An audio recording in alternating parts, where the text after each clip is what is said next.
V Oslu sva! In tako je izgledal najin pester dan. Hello, hello. Hello, hello! Prva postaja izposojo koles. Pol enostaven sistem, sem naložiš si aplikacijo dol na telefonu in 1, 2, 3 imaš sposojeno kolo. Bicike Oslo. Bomo videli, kako se kaj pele.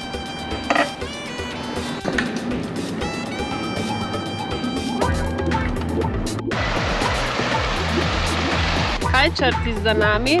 Za nami pa je Oslo Radhus oziroma Oslo City Hall, kjer so leta 1950 odprli glavno stvar za mestno upravo s polno motivi iz norveške zgodovine. Fun fact pa je, da tukaj podeljuje tudi Nobelovo nagrado.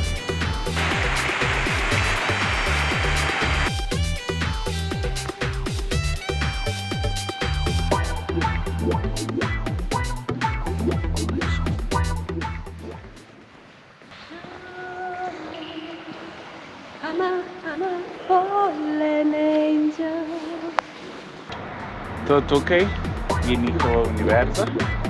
Zdaj gremo pa tamle naprej proti Kraljevi palači. Pa pejmo. Ajde!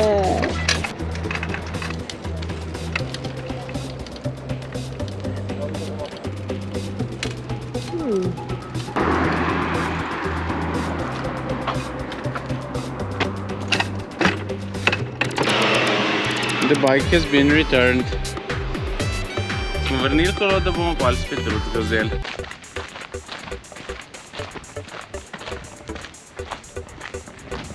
Trenutno smo v enem takem parku Tivoli, recimo, in hodva do enih ful zanimivih skulptur. Me bi tudi malo spornih, no, kako razameš. Tako da, check it out. Tako. No, sem rekla, da so tudi te sporne ene figure tlele. Oček nekaj dela svojih otrok, jih meče okrog ali kaj.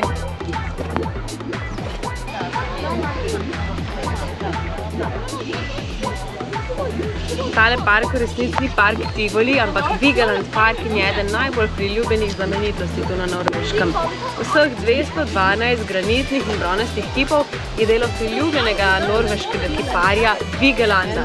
In njegovo najbolj znano delo Angry Boy, oziroma jezen deček. Evo ga.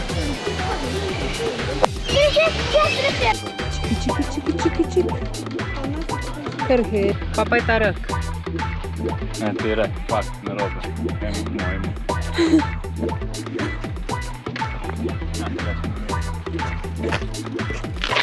Skorpija tvoj. To pa si, ja.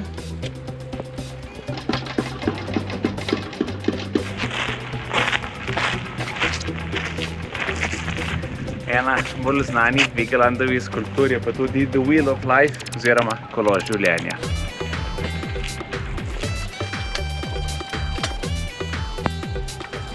Tole je norveška plaža. Zunaj kakih 20 stopinj. Kako folk se kopa, otroci tudi, pač kar noro.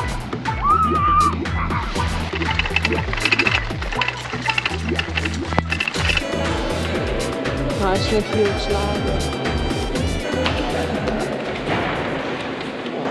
Zdaj smo pa v muzeju vikinških ladij, kjer so 3 odlično hranjeni primerki.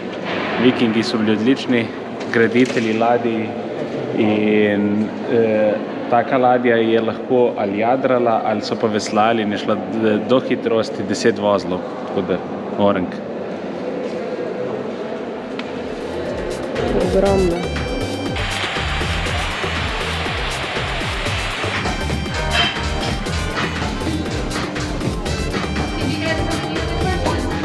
No, I think we'll try something. Yeah, we'll grab something to eat. Čakava na najbolj znanega Norvežana. Se tako pravijo. To je salmon, losos. Njam.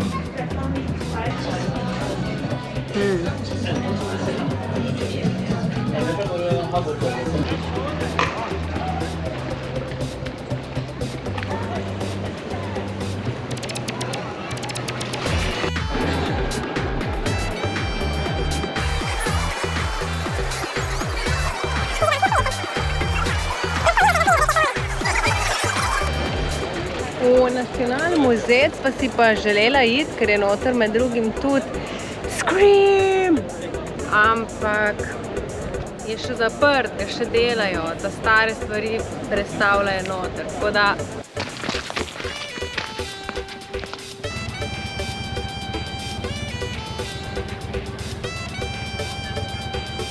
zdaj smo na enem višjih delov Osla, pri trdnjavi Akershus. In sicer leta 1299, ko je Oslo postalo prestolnica, je kralj se odločil, da bo zgradil trdnjavo in jo širil, da ne bi kakšni napadalci prišli.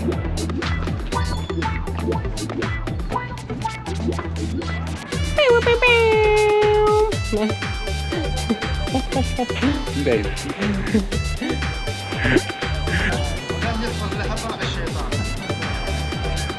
Lepotice. Bar, sauna pa street food. To gre skup.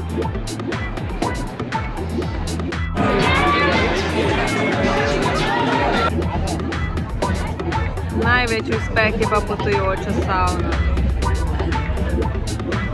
Potujoče savne so tole. Zberava še pogum, če bi šla not. Takole zgleda, ko je zasidrana. Pa skočiš v morču. Zdaj si pa gremo pobliže pogledati operno hišo, ki so jo naredili v arhitekturnem biroju Snoheta. In gremo!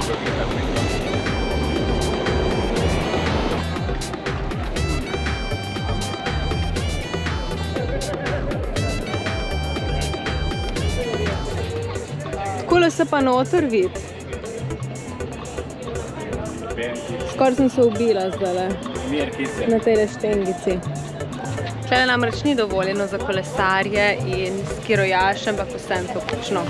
Evo, takole je noter. Se malce vidi. Zdaj smo pri Oselski operi, ki je pravi arhitekturni masterpiece. Leta 2000 so se odločili, da bodo tukaj postavili opero in balet, in to je pomenilo redesign celotne soseske, ki je namesto avtom zdaj namenjena ljudem.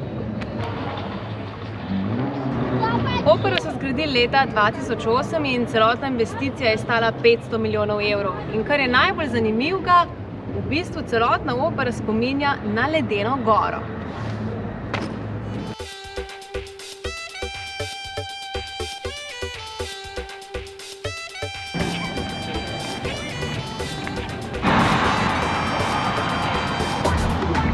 Čakamo hot doga, lačna sva v hot dog.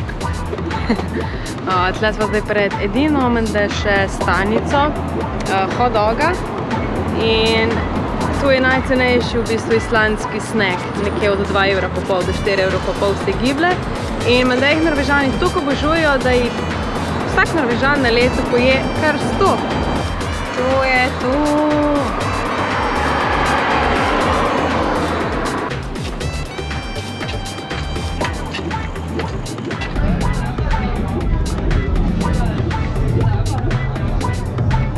Metelkova sta malo drugače.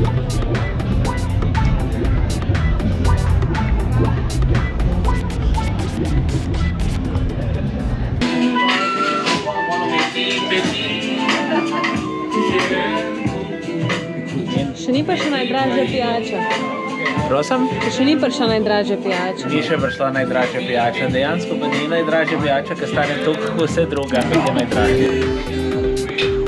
To najbolj počuti večer, ko na vrhu Osla najdražjo pijačo na Munch, v bistvu v muzeju. Naj se posloviva s čudovitim razgledom.